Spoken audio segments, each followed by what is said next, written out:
what are the side effects of the Exelon patch? She's on that. Excellent. The question is what are the side effects of the medications used to treat Alzheimer's disease, in particular the Exelon patch? All three of the medications that are related to each other, the Aricept, the Exelon, and the galantamine, have a virtually identical side effect profile. The most common side effects for these medications are nausea, vomiting, and diarrhea. With the Exelon patch, your risk of getting any one of those side effects is about 5%. If you look at the Exelon pills, your risk is about 15%. And if you look at the Aricept pills, it's somewhere in the neighborhood of about 8 to 10%. I noticed her head shaking sometimes. Could she have Parkinson's and Alzheimer's at the same time? Yes, you can have Alzheimer's and Parkinson's at the same time, but it's like being struck by lightning and bitten by a shark at the same time.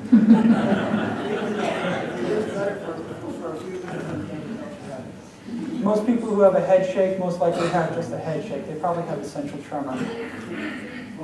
She most likely, people who have a head shake, it's usually a no-no type head shake.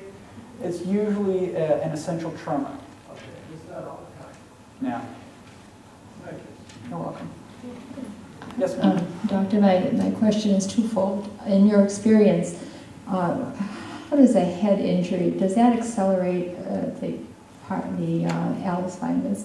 And also, my husband was on a regimen of Seroquel and Depakote for a year or so, and he's been weaned off of that, and there's been a significant change and improvement.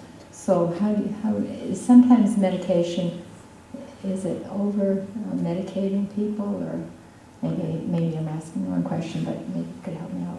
Sure. The first part of her question is does head injury accelerate memory loss? If you look at the NFL data that has come out in the last 3 to 5 years, we definitely know now that head injury does increase the risk of Alzheimer's. And actually there's some older person data that has recently come out that says when these people have any sort of physiologic stress, a surgery, a heart attack, a severe infection, a head trauma, there is a decline in the patient's mental abilities. And that decline can actually be permanent. So it's not a guarantee, but it's an increase in risk. So yes. The second part of your question was Seroquel and Depakote, can that over-medicate a patient?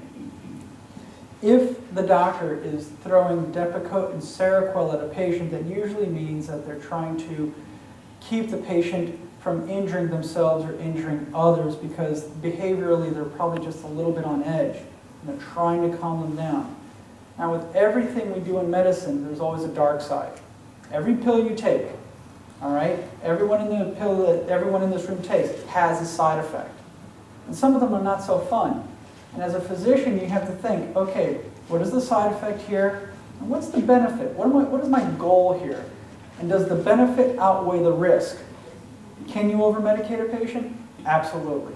Absolutely. But as a physician, you have to be cognizant of that. And you have to constantly be watching your patient and saying, wait a minute, did I go too far here? Let me back off a little bit and see how they do. Sometimes it's the hardest thing to do as a physician is admit, we went too far. So can you over-medicate them with those medications? Yes. Can you over-medicate with any medication? Sure. So depends on the tolerance of the individual.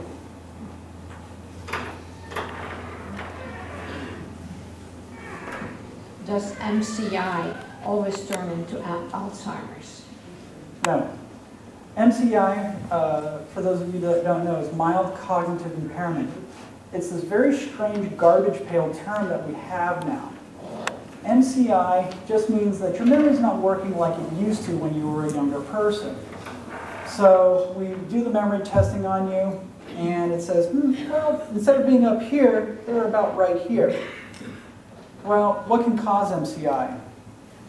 Sodium abnormality, calcium abnormality, liver failure, kidney failure, all of these things. It was caused by Stroke also. Virtually any damage to the brain, any malfunction of the brain can cause MCI.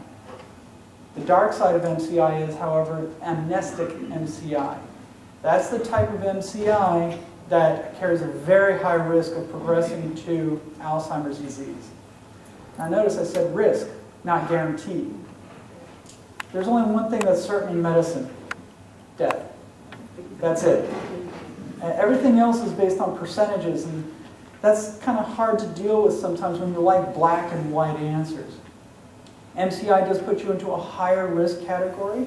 The amnestic MCI patient, if that's what your friend has, that will put them at a risk of about 10% per year of converting to full-blown Alzheimer's.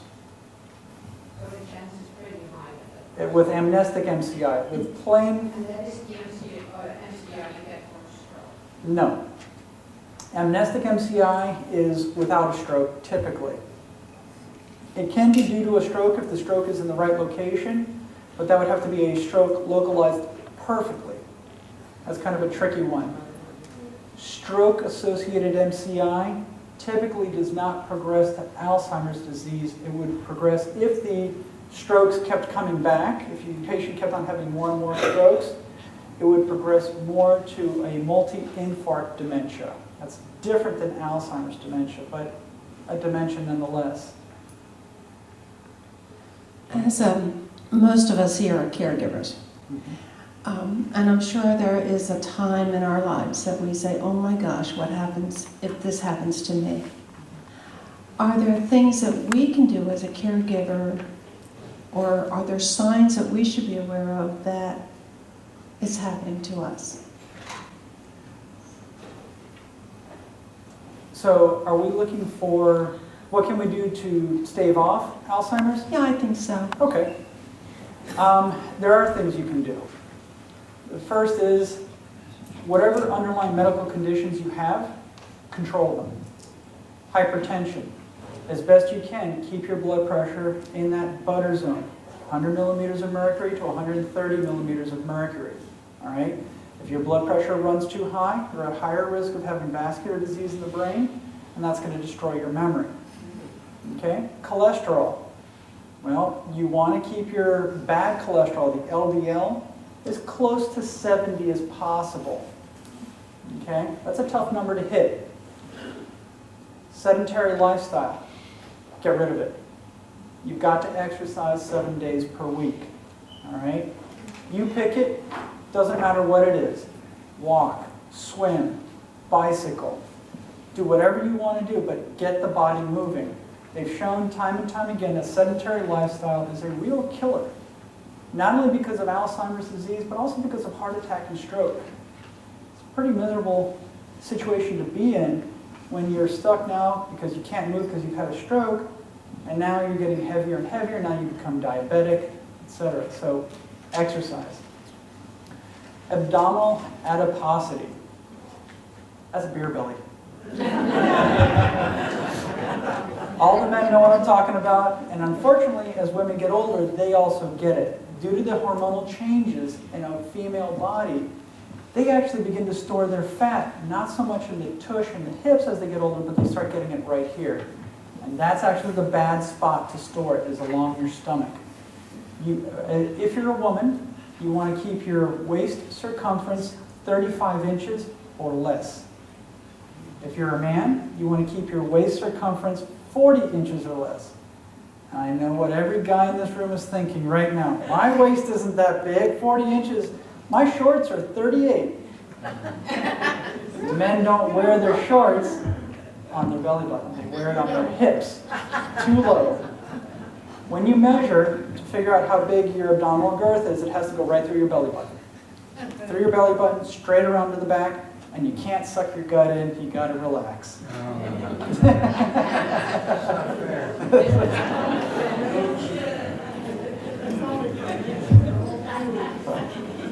One other thing, nuts. Nuts. There's something funny about nuts.